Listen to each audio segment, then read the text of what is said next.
So this was 1984, or was it 1985? But who really cares? So I got a call, regards head chess position. Would I go along to see them because they'd heard so many good things about me, blah, blah, blah, blah, blah.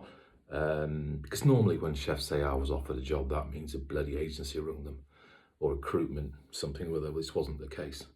So, yeah.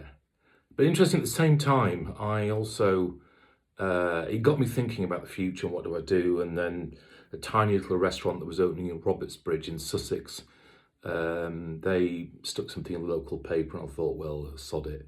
So I spoke to them. It's a lovely barn operation, but starting off from nothing, and you begin to think, hang on, this is going to be putting a lot of time and effort into trying to get this thing to work, where what I need to do is just get this petrol tank of knowledge, to really to the brim. So, yeah, I went to a place called Belcraig House in Scone in Scotland for an interview as a sous chef, and that was a really airy, fairy, beautiful kind of very modern food, very light, two little blobs on a plate. Well, actually, blobs weren't invented, neither were soils or foams in those days.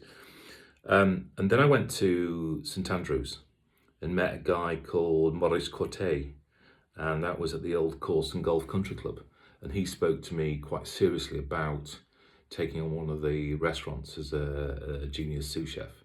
And even in those days, man, just saying that, the place was quite big and it turned over quite a lot of money, and it was a busy joint, and it had all sorts of kitchens and chefs. So the title sous chef basically meant I took on one restaurant, which again was a kind of do I, don't I. And he kind of gave me the piece of paper, sat in his office.